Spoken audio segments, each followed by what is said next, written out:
Hey everyone, and welcome back to the channel. This has been something I've been meaning to do for quite some time now, but I've been super busy recently. This guy has been complete for quite some time now, and I wanted to do a painted review. I will be talking about what I did to it, how I did things, and do a normal review on top of that with accessories, articulation, all that good stuff. I wanted to do one before I started painting, but I did not start recording back then. So I'm making up for it in this video with a full review after it's been custom painted. So to start, I'm going to strip him of his accessories, get him standing up, and we will go from there. Okay, so now we have him standing on his own, no action base. As you can see, you can get him to stand freely with the fins in place. I've heard the master grade doesn't have a great time standing with them. Now, you do have to have him at a wide stance to do this, but it is possible. But he does stand a lot easier without the funnels. So for this review, after we go through accessories, I will be taking the funnels off and I will show them off by themselves. But let's first take a look at the accessories that he comes with. The first accessory is the Hyper Bazooka. It does extend out like so. And I'm very surprised that I was able to keep this this feature with doing 2K top coating, because 2K is thick, and I was really worried that it was going to make it where I was not able to do this function anymore. It also has a handle that moves, and of course, you peg this into the hand, so it has full range of motion. It has a peg up here which flips in and out to put it on his back. It's very highly detailed. Of course, you got the missiles that load in, a little, I guess, booster in the back. You can see the missiles in there. And I used the Delpy decal water slides for this and for the rest of the kit. And as you can see, the holographic nature of the decals is very, very cool. And of course the camera lens, which I did with a base of silver, clear green. So there's the bazooka. You get the beam rifle, which I still have in the hand holding, or the holding hand for it, because honestly I don't store it on him, and he's usually holding it. So I have that, still holding it. But very beautiful beam rifle. I tried to split up the colors as much as possible, so you got some white down there, some neutral gray one here, the blue, and then I have gunmetal for the interior of it. I think it came out pretty good. It's got this peg that flips out on the side to store on his back end, if you choose to do so. And of course on the barrel I actually split it into two separate sections there with the gray and the white. And the little sliver of a camera that he has on top of the gun, done in the same silver and clear green. He does come with beam effect parts for his beam sabers. He has a beam saber in his forearm that I will show off shortly that takes this beam effect, and then of course the one on his back takes two beam effects. One goes on the bottom, and a very cool katana looking blade goes onto the top. He does come with extra hands, as you saw at the beginning. He has two holding hands for the beam sabers, two open hands. See if I can get it to focus. Which I did in, of course, that pearl, as you can see there. and the inner frame color, which is Star Bright Duraluminum. And I picked out those two little spots there in gold on all the hands. And he comes with, of course, closed fists, which I have on him currently, and the hand that is holding the rifle. He also comes with an action base adapter, which I didn't bother painting. You don't really see it whenever it's on him, and I'll show how to put this on shortly. And last but not least, we have the shield. Very proud of this shield. The backside, you can see I put the gunship gray in there, red gunmetal accents, and the Starbright Duraluminum. And on this side, you got the three shades. You got the white, neutral gray 1, and then the Nazca light gray here. And I took some liberties with the decals on it, you know, with the ones down here.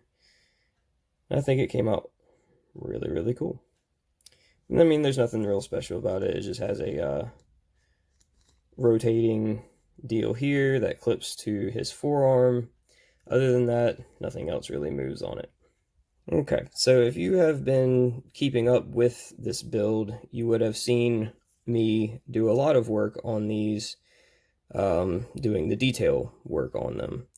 But as you can see, I use these really cool decals on this where they are numbered. And I, thought long and hard about where to put these on the funnels themselves. And I think this works out pretty good. And it goes from 1 to 6. I do have the decals to do the other 6 if I was to ever get them. But I will just take off number 6 here, and we will put these off to the side and just look at 1, as they are all basically the same. But as you can see, I did white for the very tip, and did the neutral gray for the main body, and the Nazca light gray for the picked out pieces. Of course, there's still that blue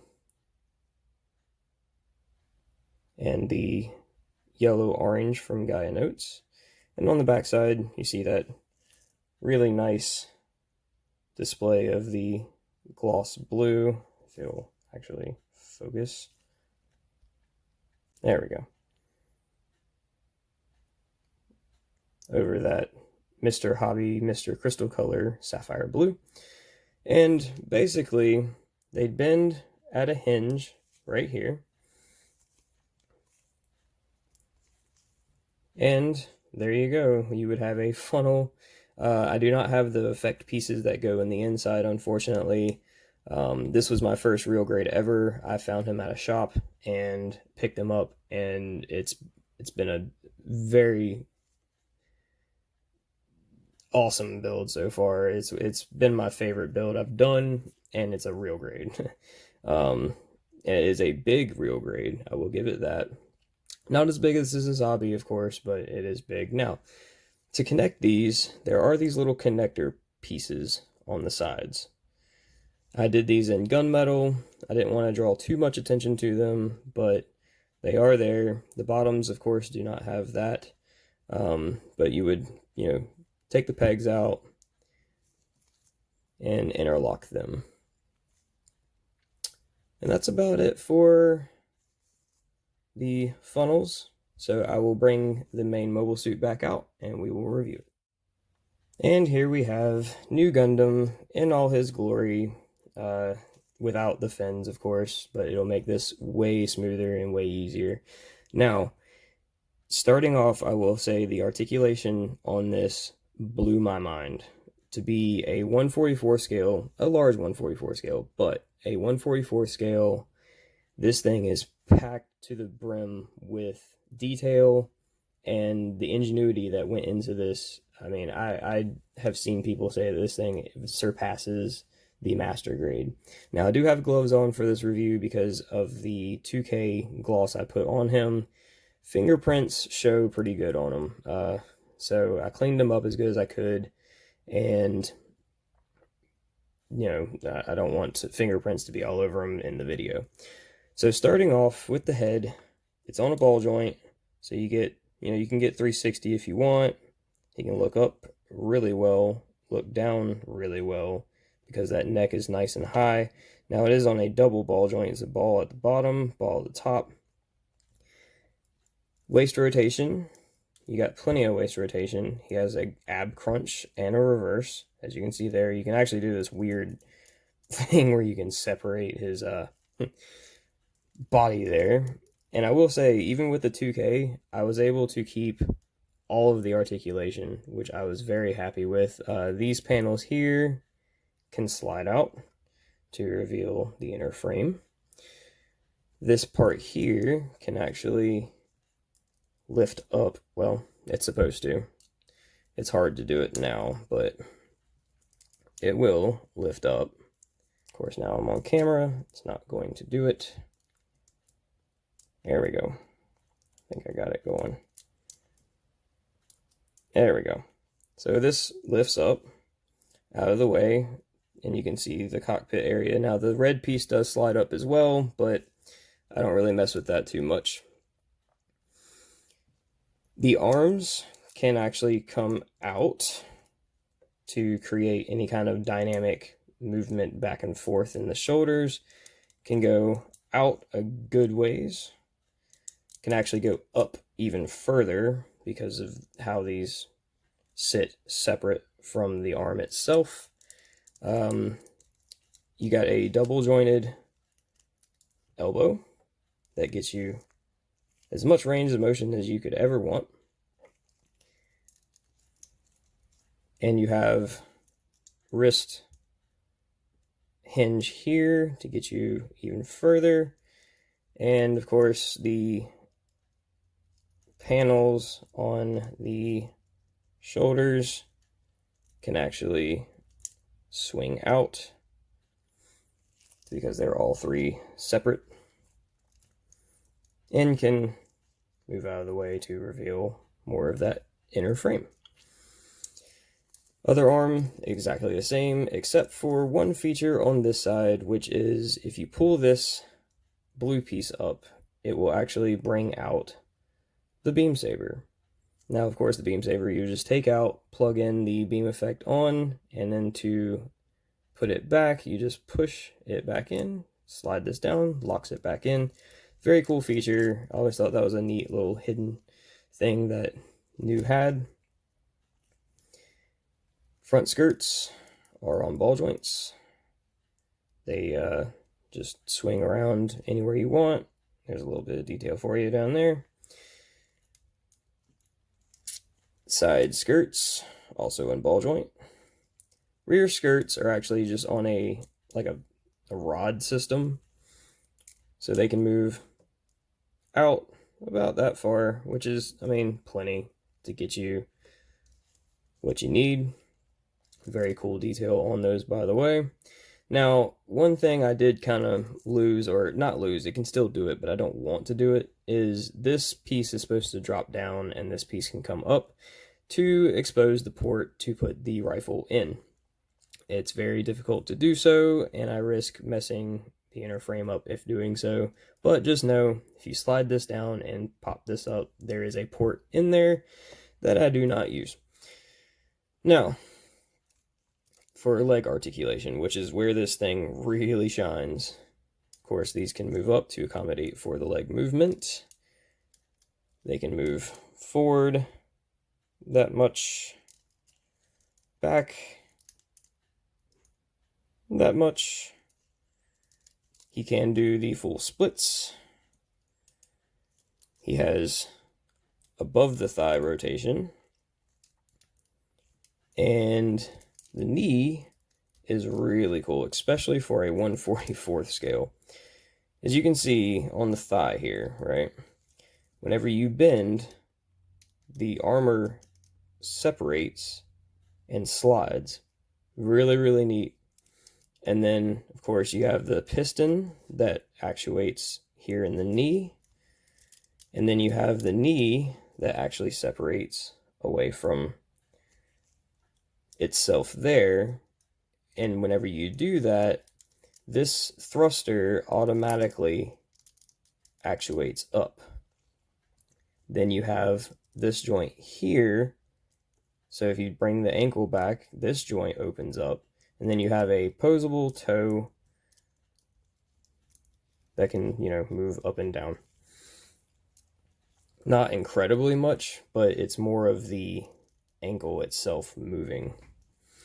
But that is a very impressive show of ingenuity in such a small kit, and just in general for any kit. That is an amazing leg bend. And of course the other leg does the same deal as this one does, but the legs on both this one and this Azabi are insanely engineered. I love it. So that does it for most of the articulation.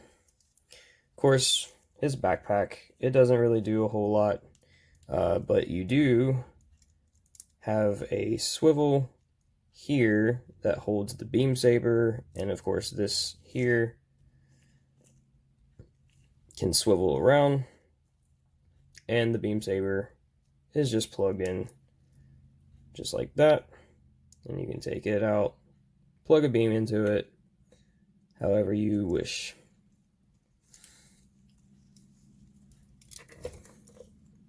So there we have the articulation of New Gundam. Now, of course, for him to hold any of his weapons, you would just pop the hand off.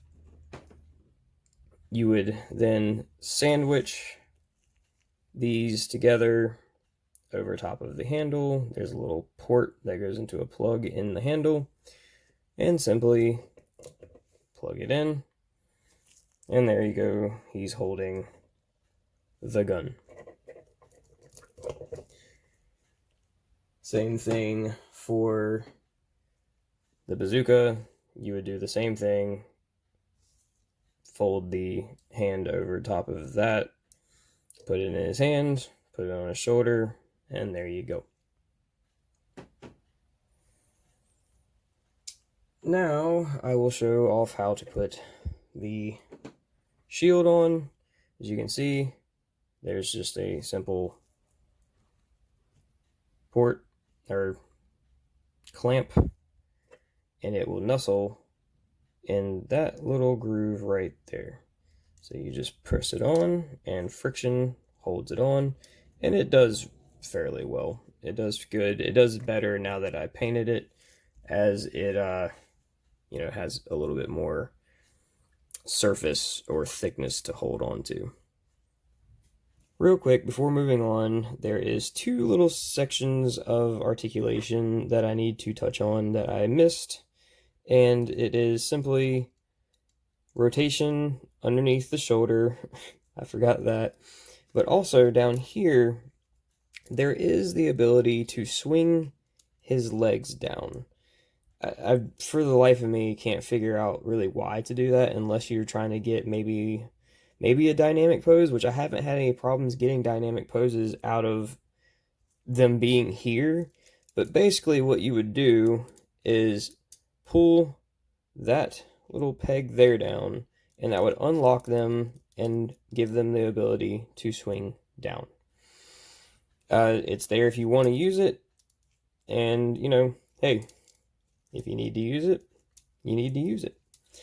You can probably pull off some really crazy looking poses with that, but to me it just makes them look super long in the bottom. It makes them taller, which I guess would maybe help with the whole Verka look, because I know Verka have like longer legs. Last but not least, I want to talk about how to put the action base adapter on, and in turn doing so, how to put the bazooka on, because this kind of does a neat thing. It's neatly shaped for a certain purpose.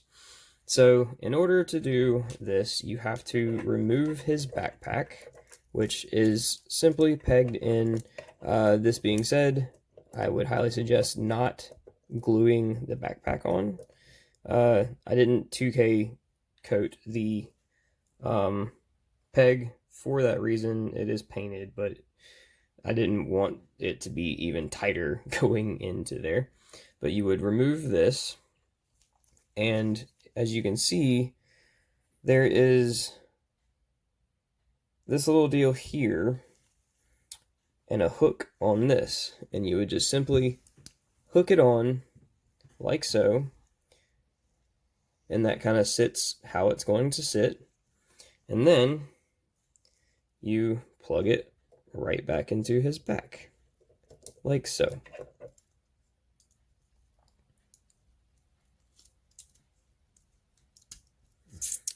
And that gives him the action base. Now, the reason why I said it was kind of neatly shaped is because it is shaped to hold the bazooka. So you would flip the handle down on the bazooka, make sure that this is flipped out, and there's a little port in there. Put the peg there, you plug it in, and as you can see, it is perfectly shaped to hold the shape of the bazooka. Then you simply take your action base, you slide this over top of the action base, and there you have it. He is now on an action base. Alright, that's going to wrap it up for my review of the 1/44 scale real grade new Gundam. Fantastic, fantastic kit. In my opinion, definitely worth the money. The only regret I have is I didn't get the double funnel effects pieces for it. I want to eventually get the Armoro stand to put it on and maybe do more of that pearl, titanium finish. By the way, that's what I was going for in this, was a titanium finish, 2K glossy surface. I got a lot of inspiration for this from Professor Lee from Gunpla Labs on YouTube. He is awesome, and when I saw him do his, I wanted to do mine. Little differences here and there, but the main concept of it was the titanium finish, and I absolutely love it. I hope you guys love it as well. It's been a fun build. Now, this isn't done yet. For those that are following this build, you'll be happy to hear that I bought the P Bandai heavy weapons system for this kit. So whenever it gets here, I'll be doing it in the same color scheme, the same titanium finish, and I'll be showing that off after, I'm done with it. I'll do it for this review. I hope you liked it. If you did like it, a like and subscribe would be appreciated, and I'll see you all in the next video.